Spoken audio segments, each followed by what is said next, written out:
One. Welcome back to HoopsHD, everybody. It is July 5th of 2022, and welcome to our HoopsHD June and July podcast, a massive 2-month podcast in one. I'm your host, Chad Sherwood, joined up here up top by David Griggs and John Titel. Right below me is Mike Cha. To his sides, Rocco Miller from Bracketeer.org, Joby Fortson. We might have two other people joining in as we go by. In fact, I think John Slika is jumping on right now as we start recording this. Let's get started before he gets here. All right. This is our off-season podcast, and we were thinking about recording a podcast last week. I'm kind of glad we didn't, because there's been some major news in college basketball just in the past week, and that is our main topic for the night. And that is Murray State and Belmont to the Missouri Valley. It's a little bit about what we're going to discuss, actually, but it is past the 1st of July. We got noises going on. I think we got Sleeker coming in, but it is past the 1st of July. July 1st is the official day that all conference changes for this year are made. The new athletic year, I guess, starts July 1st, even though, I don't think any athletics are going on during the month of July. No. We have a lot of conference realignment this year, and a lot more that's coming. July is the only month, the full month, without any college athletics. That's College World Series is in June, and we've got preseason. How does that get buzzed? That was a brilliant observation.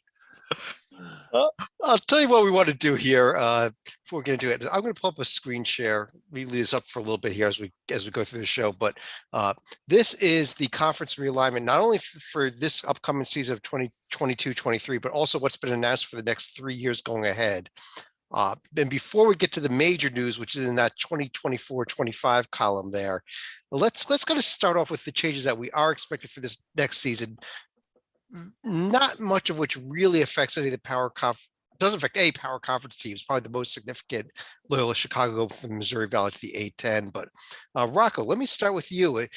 With these changes here, there's 25 of them for next season. Is there any that you really think, you're really looking at it as really being intriguing for as we move ahead here? Yeah, certainly a couple. I mean, I love all 32 leagues. So to me, I treat them the same, power or no power. But I would say, the one that really intrigues me is almost like a little bit of addition by subtraction, with Conference USA losing Southern Miss. And I know losing Marshall, who won their conference tournament a couple of years ago, doesn't seem like a good thing. But I think for the immediate season, they don't have a lot back. And that actually could help the top of CUSA a little bit. And then Old Dominion's been middling for a while. In fact, VCU just discontinued their long-time series because of that. And so I think Conference USA, although they don't have any new teams coming, by only having 9 teams, they're going to have 4 very strong teams at the top, the same 4 as last year. UAB is loaded. Western Kentucky is very solid. We know North Texas is loaded. And Florida Atlantic's got a lot coming back. And Middle Tennessee was one of the most improved teams in the country last year. So now you have 5 really, really solid teams in my view. And then the other 4 are, hopefully you get something out of them. And Conference USA's numbers could go up to maybe even like a top 11 league. So I think that's one undercovered area of this whole shift for this immediate season. Obviously, a lot of those teams are going different places after this year, but that's one to keep your eye on. Yeah, and if you see my screen here and see a cat walking back and forth, I apologize, everybody. She's taken over my desk as we go through this, but yay cats. Griggs, let me ask you another question here. As an under the radar guy, that you are, and Rocco and Slika, we all are. A couple interesting moves also with Monmouth this year moving over to the Colonial, along with North Carolina A&T and Hampton going into the Colonial, and Stony Brook as well. Yeah. Also got to take an eye on. Got to keep an eye on that. I'm sorry, I said Monmouth, but the Missouri Valley Conference moves as well. But yeah, the Missouri Valley losing a heavyweight in Loyola, but adding 2 pretty good programs. You might recall Murray State finishing the regular season in the top 25. going to the round of 32. Now, I know they lost just about every contributing player, including their coach, from that, but the overall health of that program is really solid, and they're a pretty good natural fit for the Valley. And I think Belmont is too. Belmont is arguably, over the last 3 or 4 years, at least in under the radar standards, and maybe all of college basketball, one of the more under rewarded teams, winning 25 plus games and getting close to the bubble, but not inside it, and then losing in the conference tournament, winning a conference tournament, and then not getting to play because the NCAA tournament was canceled. Most people forget that this was a Monmouth team that got in as a Belmont team that got in as an at-large and won a first 4 game really very, very recently. So I think the move to the Valley is good too, just because with all due respect to the OVC, it could have been weighing them down a little bit. Whereas Joby's more of a metrics guy than I am, and I think Rocco is too, but probably weighed down a little less in the Valley, the Missouri Valley. That is, and you can see the rest of the changes all there on the left-hand side. But I want to focus most of this show really what we're seeing on the right-hand side. Let's kind of start off just briefly touching on what we already knew was coming for 2023-24. And Tytel, let me start with you, because this whole realignment that we're getting here was kind of kicked off by the SEC taking on the bottom there, the Oklahoma and Texas, still a few years out, but all these new teams coming into the Big 12 as of the moment, at least, with BYU, Cincinnati, Houston, and UCF on the way there. Yes, and good teams, as you mentioned. I mean, Cincinnati is more of the historical good. Houston's more of the current good, as they destroyed my Wildcats last March, thankfully. No, I think that the Big 12, who knows how many teams they're going to end up with, as we'll get to shortly, but I think they are going to be the big winners in 2024. And unfortunately, since they're pulling from so many different conferences, I don't think they're going to hurt any one. I mean, the American will get hurt the most, but I mean, the West Coast, that's losing a lot. They still got the Zags, obviously, and St. Mary's and San Fran, but I think it's going to hurt. It's going to hurt. And I guess the other conference coming to 2023-24, Joby, to look at it is the American, which we see all these teams, 4 teams going from CUSA to the American, but isn't the American just becoming Conference USA at this point? And that's a football story more than anything else, because CUSA's football had become degraded. Sun Belts had moved up, so a lot of those teams had, Sun Belt decided to push out the Conference USA for some of those mid-tier ESPN games, et cetera, and that equals revenue. And so CUSA saw a lot of departures that then lead to the American, because the American lost people to the Big 12. It's the whole domino effect, from the Oklahoma, Texas thing. I even go a step further, Chad, and say from the pure basketball standpoint, the extreme interesting component that is CUSA now becomes a very intriguing basketball conference, which in my opinion really wasn't. You had UAB, but now with the joining of New Mexico State, Liberty, these are teams that were dominant in their particular conference. Sam Houston was one of the top 2 or 3, in my opinion, traditionally in the Southland, now WAC. So this is going to be I think CUSA in basketball could be a huge beneficiary. Obviously, football, they are in deep trouble, and that is the revenue that drives the bus.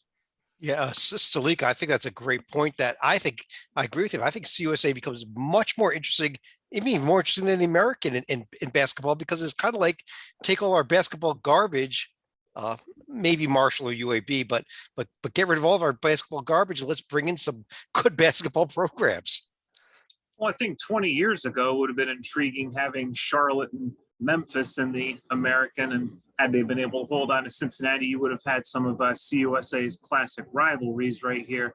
But now you look at Conference USA, you've actually got a decent core of Liberty, New Mexico State, Sam Houston, and Jacksonville State's also had a couple of appearances themselves.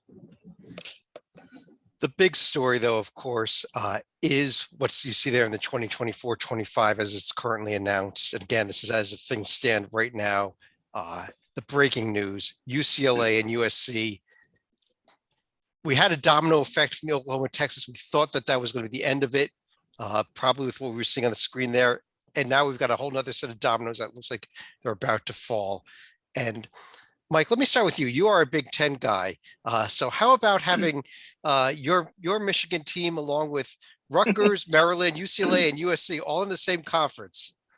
You know, the funny thing is when I first heard about the USC, UCLA news, I thought it was a joke. I thought, no, this isn't true. And then, of course, I realized this is for real. And I mean, obviously, the reason is it's a bigger paycheck for USC, UCLA. I mean, I'd be very interested in what happens at the Rose Bowl. You're not going to have that traditional Michigan USC matchup anymore. Then obviously it's for the paycheck. I think what the Big Ten is trying to do is they're trying to mimic what the SEC has done with Oklahoma and Texas, and I wouldn't be surprised if the Big 12 followed suit by trying to get Washington and Oregon to come. And basically, that's the trend these days. It's to try to form a super conference. I'll take it a step further from what Mike said right here. We talk about, the Rose Bowl being now an endangered species. Does the Big Ten Conference Championship for football that's been entrenched in Indianapolis, does that suddenly rotate between Indianapolis and Los Angeles now? John, I would strongly say no, and this is why. You only get a week's notice in many cases. I mean, the winner of Michigan, Ohio State in many years determines that berth. You can't ask someone to all of a sudden fly from, Columbus or Ann Arbor in a week's notice to get out to the Rose Bowl. It's a nice idea, but I think Indianapolis is here to stay due to its centrality. They can go to somewhere like in Nebraska, or I guess Nebraska's already in the Big Ten, but you go somewhere in between also. So go to Colorado or something. I don't know, but Colorado will be back in the Big 12. Titel, is this ridiculous to have East Coast and West Coast teams in the same conference? Yes. I don't even know if Rutgers could get out west in time to make a weekend trip. That's too far. It's ridiculous because as everyone has said, it's about money. So I get that. And I mean, money's important to everybody, but so is being traditional and loyal and geographic. There's a reason that it's called the Pacific 12 instead of the Atlantic 12 or the Midwestern 12. It's the teams out west by the Pacific Ocean until it's not, which is 2024, 2025. Rocco, you are a Washington guy. Your school has been named as one of the many dominoes that may start to fall as a result of this. Either if the Big Ten wants to add more teams, or maybe the Big 12 wants to expand even larger than 12 teams is going to be. Where do you see all this going? Yeah, I mean, it's a loaded question, Chad, but I think, first of all, I've got to say that, as a lifelong West Coast person and Washington guy, it's really sad that the move happened. There's just so many people to blame. Obviously, the television package was terrible, but we are where we are. And where it stands right now is, out of the 10 teams that are left in the Pac-10 now again, Washington and Oregon are clearly the most valuable of the 10 in terms of not only football revenue as two very profitable programs, but also from a television perspective, which is what is driving all this. In fact, executives are basically calling it an ESPN league and a Fox league, which is the Big Ten. So from Oregon and Washington's individual perspective, the easy, no doubt about it, got to do it preference is an invitation from the Big Ten and taking the invitation. But what the Pac-12 or Pac-10 remaining is trying to do is trying to build an alliance with either the Big 12 in a very large merger, or some sort of loose agreement with the ACC is what the recent news is, with potentially an ACC champion playing a Pac-10 champion in Las Vegas. That's all very new information in the last couple hours, but the overall genesis of the rest of the Pac-10 is they either have to eat or they're about to be eaten. There's really no in between right now. And so it's a very, very volatile time for everybody. Colorado has a emergency meeting with their regents later tonight. So we're about to find out, I think, some news, but it all stems, I believe, back to the Midwest, where the Big Ten's trying to get Notre Dame on board. If Notre Dame does come to the Big Ten, I think that makes it a lot easier to invite Washington and Oregon. And then the fourth and final invitation would be very interesting to see if they go to Atlanta and get Georgia Tech, which is a huge metro and where the majority of the NFL, the highest percentage of NFL players come from, or if they go to like a North Carolina, or if they go and just invite Stanford out here. So there's just so much, everything's on the table at this moment. And I feel like if we do this show in a week, we might know a lot more. Well, there's a lot to unpack. We just said, Rock Match. I want to just kind of throw out to a couple of people here, through a few things from what you just mentioned. And David, let me start with you here, with maybe the idea of the Pac-12 eating or being eaten, because one of the rumors I've heard is the Big 12 going after a 14 package of Arizona, Arizona State, Colorado, Utah, which would be probably the end of the Pac-12 if that happened. Yeah, and I guess that would take the Big 12 out to 16. If you're asking me to comment on that, I guess I agree. Like, what would Wazoo, Oregon State, Stanford, and Cal do at that point? Especially with their football. I'd like to, not to sidestep your question here, Chad. I would like to make a point, and everybody on this panel and everybody listening and or watching knows why this is happening and knows that basketball has very little to do with it. Football is not like any other college sport in terms of its roster size, in terms of how contracts are negotiated to schedule games, although it is a little bit similar to basketball in terms of schedule length, in terms of television. Basketball is a revenue generating sport, but that is where the similarities with football end. It has more in common, it really does, with a sport like rifle, as little as it has in common with rifle than it does with football, as far as how it's managed, what support staff is needed, the length of the schedule, the size of the roster. And I just think it's kind of a shame that while Rutgers and USC playing in football every year might not make the most sense, but it isn't entirely ridiculous either, other sports where you're playing multiple times a week during the week aren't well suited by having Rutgers and USC in the same conference for basketball, but for also soccer, softball, baseball. And part of my question is, should there be something like hockey where you have hockey only conferences? Should football kind of do its own thing, since it's so unique anyway, and have football only conferences or football only lineups within a conference, and then keep basketball and all the other sports a little more regional? And I know I'm rambling here, but USC versus Nebraska or Iowa in football would intrigue more than just the two fan bases. In basketball, it would intrigue those two fan bases maybe, and that's it.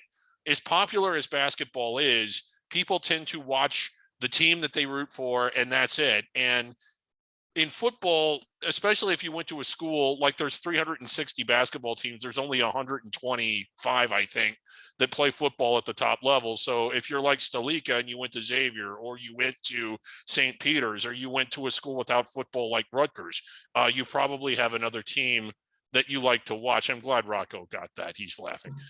But so it doesn't have the national intrigue outside of the fan bases, basketball doesn't, that football has. This is a long-winded explanation of saying, would college sports be better off entirely if football were sort of its own thing? That's an interesting question. Greg, that's not unprecedented. Look at Notre Dame. They play in the ACC in basketball, but they remain independent in football. Well, it's not unprecedented in sport. I mean, I know it's not as big of a deal, but hockey has hockey-only conferences, a couple of them. And Tytel, I want to kind of throw that out to you there, because you think, okay, basketball and football, Rutgers playing USC, Maryland playing UCLA. Yeah, but those are big revenue sports. But you got to remember, the bowling team's got to travel cross country to each other. The softball teams, the water polo teams, all those sports now have to do all this traveling. Yeah, I can't wait to see Rutgers upset USC in water polo. That's going to be fantastic. You're right. It's ridiculous to think that they're going to have to spend all that money for all the stuff. But the whole point is, if you can get $1 billion TV deal with a B, which seems impossible, but is rumored to be true, then you can afford to like lose money on everything else because you're making so much on football. And the sad thing is, as an Arizona fan, like, you shouldn't want to watch Arizona football. We're terrible, but the basketball is so good. I understand that it's football and basketball are different on the college level and stuff, but like, who's going to tune in to watch like Arizona and Kansas State basketball? Come on. Arizona I and know Kansas State fans. I like Wildcats as much as anybody, and there's 2 of them, but that's about it. Yeah, but I think that's just it, John. Like, there are tons of people watching basketball on a given night. It's just that they're watching 100 different games. Whereas in football, if you have one of the $10 million or 10 million viewer games, which is Texas and Alabama would get that, Oklahoma and Alabama would probably get that, Ohio State and I don't know if Nebraska's ever gotten Notre Dame. Yeah, Notre Ohio Dame, State, Notre Dame would get that. Like, as good as Gonzaga is and as good as their brand is, everybody on this show watched. But like when they played, who did they play? UCLA last year. It's still, basketball is still a very regional sport as far as the fandom goes. People watch the team that they like, and there's 3 times as many of them, and there's not really anybody that has a national following the way they do in football. I'll tell you what, Joby, I want to ask you because there are some mentions of Stanford, Georgia Tech, and even of Notre Dame, as you just said here, and where we're going in terms of future moves. Money is a big factor here. And with Notre Dame, it's do they join a conference full time, given that they control their own football money right now? And with Georgia Tech and North Carolina, they're stuck for 10 more years, 12 more years in this ACC grant of rights agreement that don't really make them attractive to other conferences.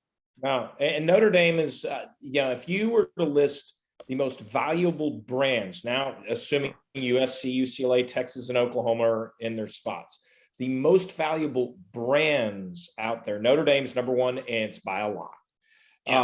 Yeah. But number 2 is North Carolina.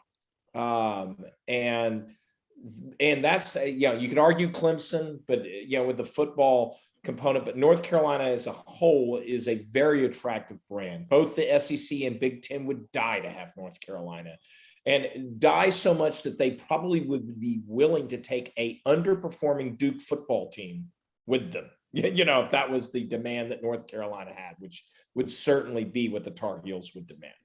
But you're looking at a huge check to the ACC to get out of the conference, actually, right? And this is how it works. So this is why the ACC, and by the way, Georgia Tech, just get out of here with that. It's silly. Georgia Tech is not attractive.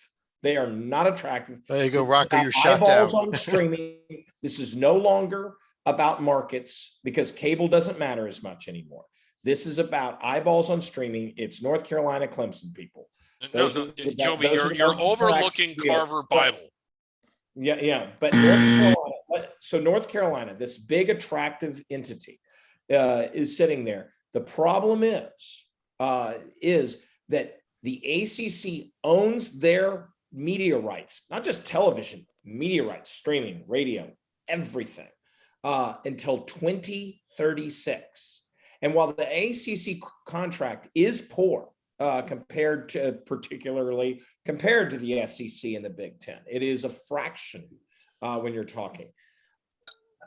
Paying the ACC North Carolina's share and divvying up North Carolina's share is not attractive because North Carolina, even with its strength, does not raise the per team output when the ACC is basically grabbing a 1/16th share, 1/18th share, whatever you want to say. All of a sudden, that becomes less attractive to the Big Ten, to the SEC. And so when we're looking at that for now, when we get closer, there's going to be negotiations. You see with Oklahoma, Texas only being a few years out with Big 12. The Big 12 has a similar grant of rights, but it ends in 2024. 2036 is a much different year. As we get closer, you will see the ACC, particularly with their bad football television deal. The ACC is going to be in deep trouble. So what does the ACC do? They're going to have to do something in the meantime, or they're just kind of dead man walking for the next 6 to 8 years. So it'll be very interesting. Joby, are they dead man walking if they remain with the teams they have right now? I mean, it's not a big They are conference. They are dead man walking with as soon as that window of affordability hits, all those teams are going to bolt. And by then, I think it will be organized as much where this is the greater point that we all are hinting at is we're not going to have in football. We are not going to have an NCAA. We're going to have a Fox network and an ESPN network. And I would not be surprised if size no longer matters.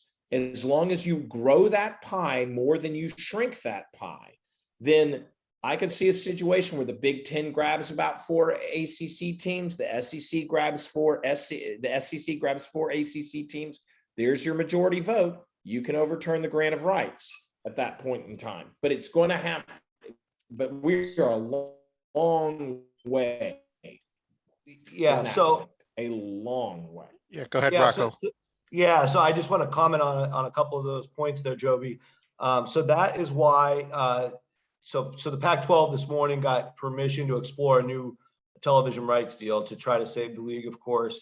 And what George Kliavkoff, the newer commissioner, is doing is working with the ACC on a plan, perhaps, that would potentially allow for new revenue streams for the ACC schools, quote unquote, stuck in this deal for years to come. That would potentially bring more revenue. Obviously, what you said, Joby, is spot on about increasing the pie versus shrinking the pie. So they have to get the ESPN, this would be an ESPN deal, to buy into it. At the end of the day, it's up to ESPN. Just like at the end of the day, it's up to Fox. If they think Atlanta's Metro is worth it to add to their television market, regardless of the streaming, it is the #1 Metro in the United States for NFL talent. And I know that's attractive to Big Ten schools and other parts of the country. We would love to have an offensive lineman from the South at Washington. I promise you that. So anyway, that's where that comes from. But this is essentially a Fox and ESPN world, and everybody else is living in it. And Kliavkoff, to his credit, is a very, very creative guy. And he's trying to come up with something that might be enough revenue. But it's up to ESPN to decide if the model fits or not. And the next month, and let me might tell add us one thing to Rocco, if you don't mind, Chad. One thing that helps the ACC is now the ACC network is pretty ubiquitous on most cable and satellite systems. Thus, a new system that Rocco is hinting at, the ACC network has that flexibility in channel placement, et cetera, to be a vehicle to help create such an instance, such an organization, if that were to actually occur. And I just want to throw out there, Rocco, the next 30 days actually be interesting because with any new negotiations under the current contracts, ESPN and Fox have exclusive negotiating rights with the Pac-12 for a 30-day period here. So exactly. And then the thinking there, to Joby's point, is theoretically you could have, if they're merged to any degree, 9 a.m. kickoff times out here in the West all the way till, well into the night where Chad lives. So let me ask you something, Rocco. Like, you have 9 a.m. kickoffs now. Now, they don't often involve teams that are actually based out there, but sometimes they do. Yeah. I guess I'm asking, I'm not even trying to make a point, just asking a question. How much or how little does that impact viewership and ratings? I watch soccer at 9 a.m. all the time. I love 9 a.m. sports. So yeah. I mean, I'm sure it improves it because they keep adding more each year to the plate. A lot of times it's Utah or Colorado, but Oregon's done a 9 a.m. game. USC's done a 9 a.m. game. And to be honest, a traditional Saturday here is, most people get up, start tailgating at 8, and whatever game's on at 9, we're watching in the parking lot. So yeah, everybody's watching whatever's on at 9 here. Yeah. And remember, it goes both ways. You also have the 10:30 at night. Virginia's done a couple of 10:30 at night games. Virginia Tech has done 10:30 at night games from the Eastern standpoint. So this is the idea, the concept here is not, have a bunch of Pac-12 games at 9 a.m. It's that you have a joint product. I mean, when you're in the middle of conference season, assuming it's not a merged conference, when you're in the middle of conference season, on a ACC/Pac-12 network or whatever thing that develops, ESPN2 would adopt it, you would have a situation where the ACC is that noon game most of the time. That's right. Mike, let me bring you back in here. Where do you see this all going from here? Do you see another bunch of dominoes definitely going to fall here? Oh, for sure. Where do Absolutely. you think Notre Dame is the key to it all? I think so because as alluded to, let's like the Big Ten, you already have USC. Let's say if Stanford joins the Big Ten, that'll make it more attractive for Notre Dame to join. And the thing is, I like I said, I think eventually we're going to go toward the super conferences where you have Big Ten basically become the Big 20, the SEC as a super conference, and then the Big 12. They're trying to poach teams from the Pac-12. I think it's basically 3 big conferences and nothing else. And football drives the bus. It's the revenue. It's the revenue producing sport. Well, Stalika, let me ask you. Big 12, the remainders in the Big 12 will have to be a basketball conference, though. I would say that third entity would be, if there is a third entity, I actually think it might be just 2, but the third entity would be an ACC-based component, assuming it doesn't get picked apart for its Clemson, Florida State, Miami, et cetera, names. Stalika, how about, we are a basketball-centric podcast and a basketball-centric website. We've been talking a lot about the football. How do you think this all is going to play out on the basketball side of things? Well, I'll give you one example. You look at the Big East, who's going to be entering the 10th year of a 12-year contract. Their teams are currently making, I think, about $4 to $5 million a year. I would assume that they're probably going to eventually re-up with Fox once the TV deal expires around 2025. But at the same time, if you're a program like Kansas or Syracuse or Boston College, you end up getting left behind. Where do you go from there if you're not going to be in a football juggernaut? Do you look for something that's more basketball centric beyond that? That's a really good question. Yeah. Kansas just won the national championship, but because there's no basketball games that can generate 10 million viewers, and because they don't have the football brand, as good of a product as Kansas is, you need 1 or 2 games a year that can generate 10 million viewers that is going to make you appealing to either the SEC or the Big Ten, and they just don't have that. So what would they do? Because basketball is important I think basketball is important to a lot of these schools. We say football drives the bus, and it does at the top. I mean, it does for a lot of programs, but it doesn't at Kansas. It doesn't. I don't think it does at Arizona. It's certainly important, but I think Kansas might consider Indian football or some sort of football only conference with Boston College, UConn, a lot of these schools that are more basketball centric, and they either sort of form their own thing or look to latch on to a basketball centric conference such as the Big East. Creighton's not far away. Yeah. So now we're putting Kansas and Boston College in the Big East. We are just. I mean, this is all supposition, of course, but like, what do you do if you're a basketball centric school or your football is not big enough to generate that kind of interest from either the SEC or Big Ten? Is there, Tytel, is there reason to fear for the entire NCAA here that this could just put us with these 3 or 4 power conferences, just say we don't want anything to do with the rest of it, with the rest of the rest of the colleges in the country?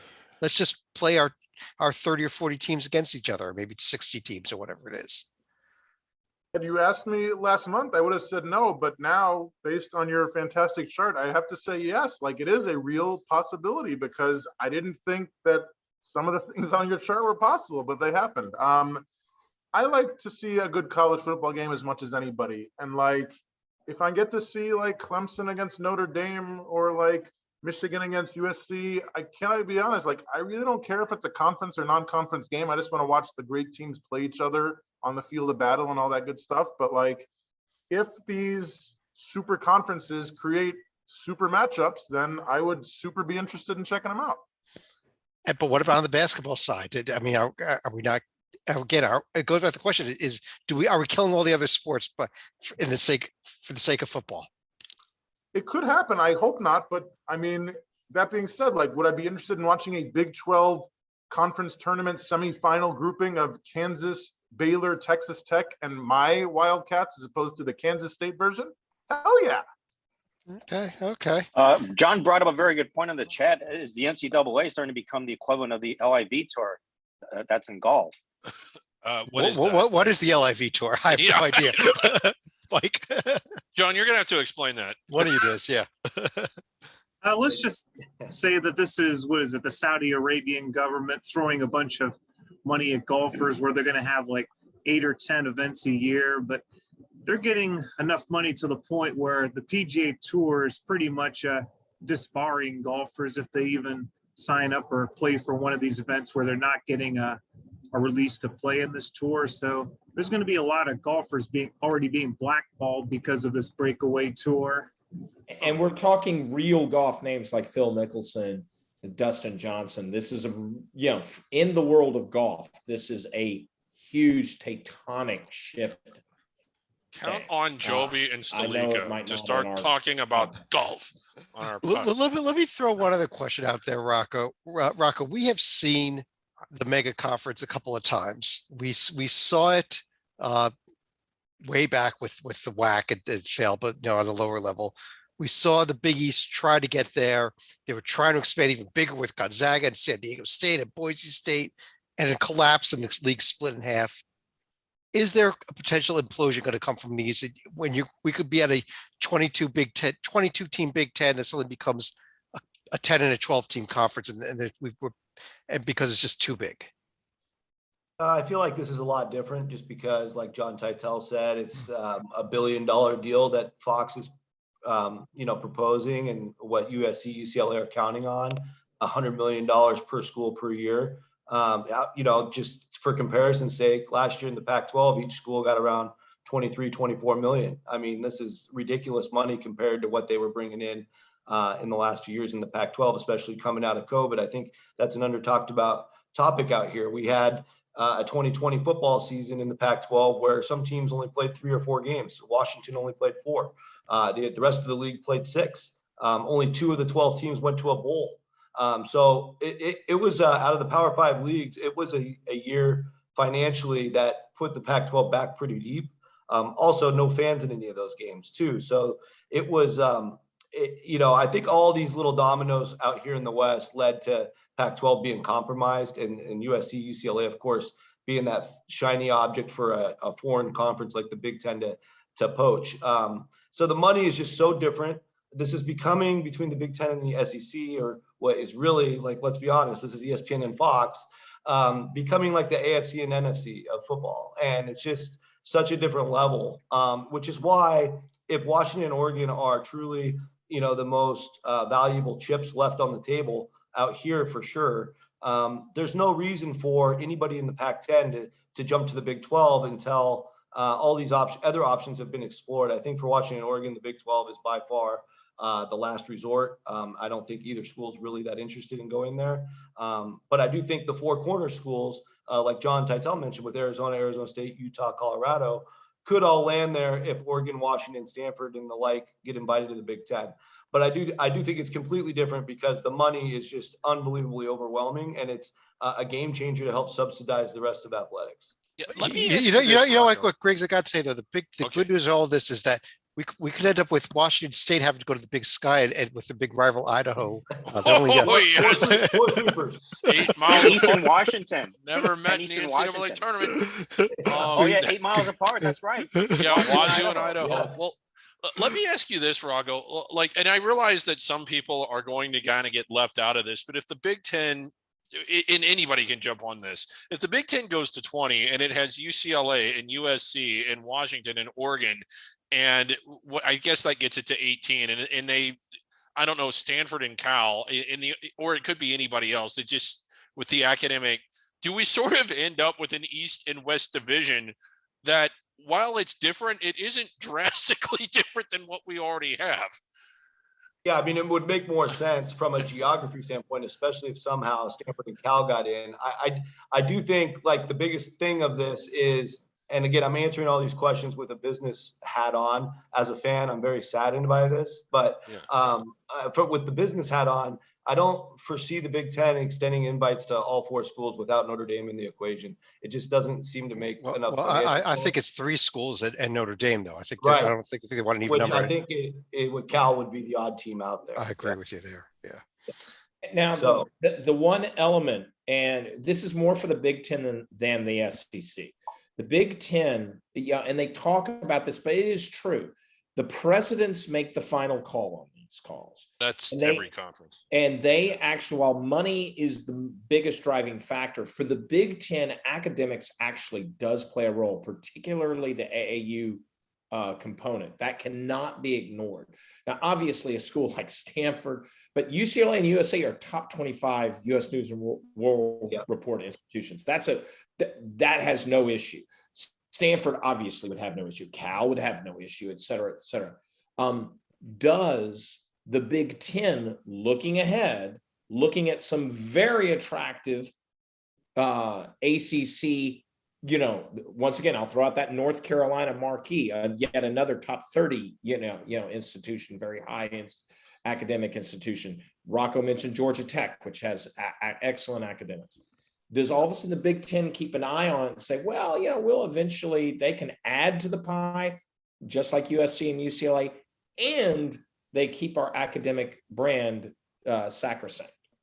I guess, Joe, let me ask you another number question. Does it become a point, though, where you're just adding in more and more teams that the TV money does not proportionally continue to go up as much anymore? Because ESPN or Fox says I just don't want to pay more money. How many teams you put in your damn conference? North Carolina would, I think, still grows the pie, especially with, the North Carolina Duke, but it's really North Carolina broader. They actually do have very good football numbers as well. I would have not guessed that. Yeah, they actually do. They're the ones who get the highest viewership in the state of North Carolina, which is a big state. It's, to put in perspective, it's almost 3 times the size of Oregon as a state, and twice the size of Washington. Almost. It's just such disrespect for East Carolina football. I can't believe it. Yeah. But it is about also, all the other things that they bring, in basketball being one of the blue, top 5 blue bloods in basketball. But that is an excellent point. There are some schools that will not grow the pie. I dare say, Georgia Tech's probably not growing the pie. Question is, does Miami grow the pie? That because they're a private school, don't have huge alumni, et cetera. And so that is the ultimate question at the end of the day. They will not accept folks who won't grow the pie unless it's a situation of we are throwing the NCAA over the top and we just need to cover all bases and make it happen. And it might not grow the pie completely, but because we are taking over the world with the SEC, it is worth it. And that may be where teams like Washington State and Oregon State are really stuck, because they don't grow the pie for anybody, quite frankly. I don't see that they did what they do for a Big 12, or and do they if things fall apart, do they end up in the American or something like that? That's it's like American. It's like American or Mountain West. Yeah, it's bad. But I guess on that note, let me go ahead and pull down the screen share here. And we've covered a lot here already. We actually quite a while, but I want to run through each of you for any other thoughts you have on all the realignment or anything else you want to discuss at this point. Kind of a final thought here. And Salika, let me start off with you. It's not really realignment, but more of an offshoot. Beginning with the 2022-23 athletic year, we will now see North Alabama and Cal Baptist be eligible for the NCAA tournament for the first time. Keep in mind that a team like Bellarmine last year was a second-year transitional team, but still ended up winning the ASUN Conference Championship. Unfortunately, they've got to wait a couple more years, which now means, I believe, who is it out of I'm blanking, Merrimack. They're going to be the 4th-year transitional team, and we'll be doing a scrub on our survival board soon to give you an idea of who's going to be transitioning, who's going to be eligible for the tournament. So keep an eye on that going forward. Yeah, survival board. We'll be talking about that soon enough. Survival board. Titel. On a sad note, I just wanted to mention Darius Lee, the Houston Baptist star who died a couple of weeks ago of a gunshot at a gathering in his hometown of Harlem. He was not just a good player at HBU, he was a great player. He was the male student athlete of the year at the school, second team all conference last year, 6th in the nation in steals per game. Very tragic, 21 years old kid, just hanging out with some friends in Harlem, and the next thing you know, dead. I'm not going to go into a whole gun rant, but thoughts and prayers, and sadly condolences to his family. And I hope that it never happens again, because 21-year-old kids should be just focused on playing college basketball and not worried about anything else. Yeah, that was an awful story. And unfortunately, I do have to follow somebody up on that, Joby. Unfortunately, I got to go to you next. But yeah, absolutely tragic story. Yeah, no, I'm awful story, and unfortunately not the only story of its kind right now.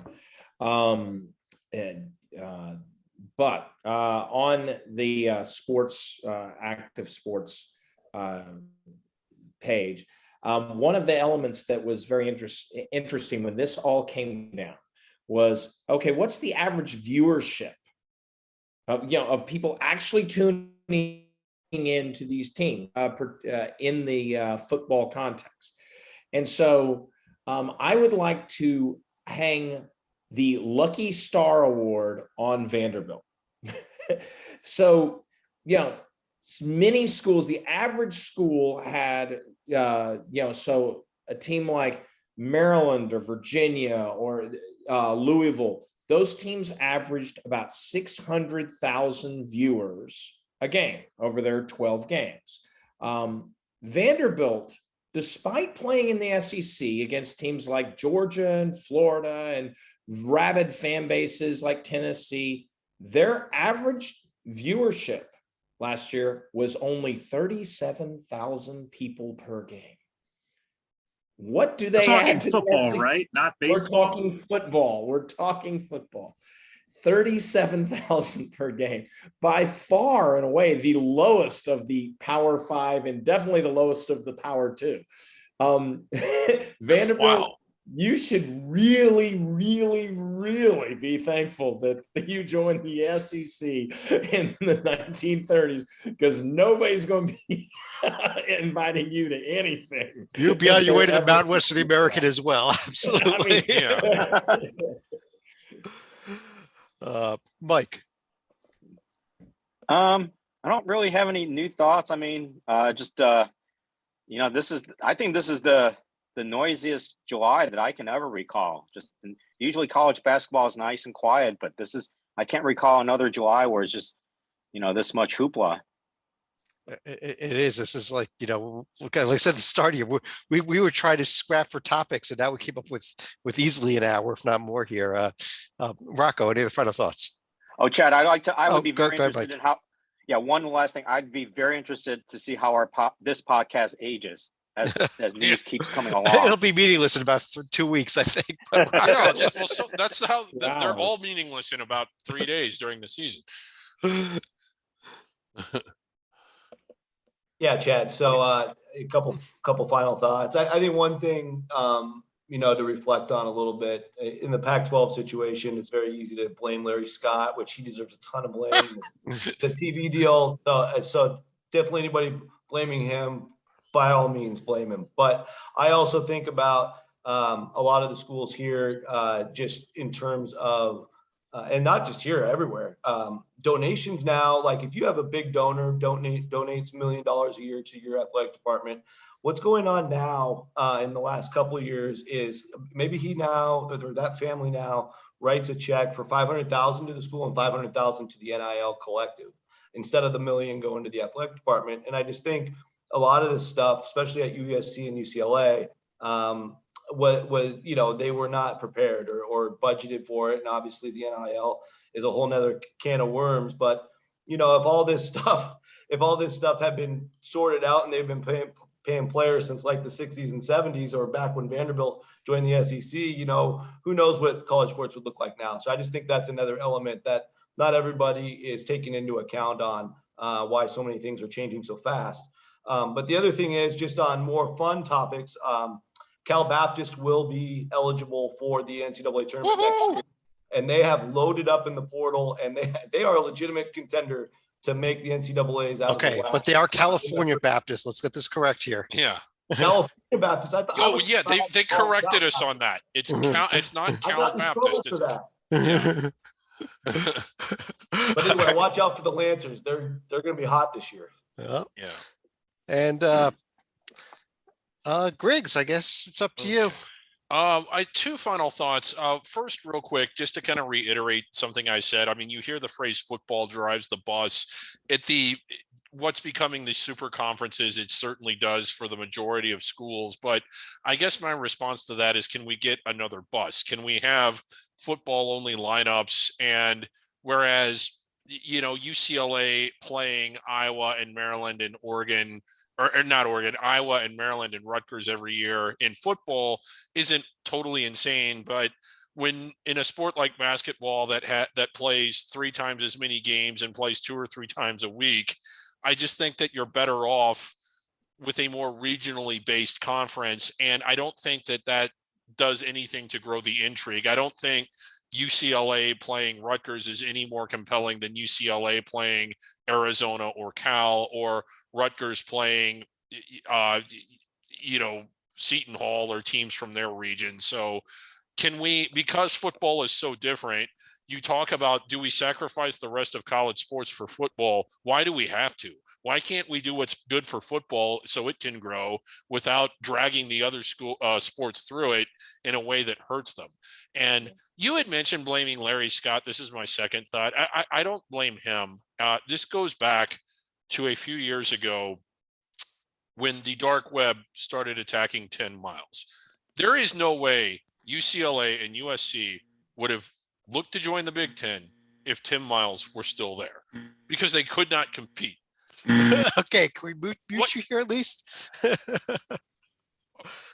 Oh, geez. Okay. I apologize for that, everybody. That was I don't know what that was, but I do want to thank everyone for joining us.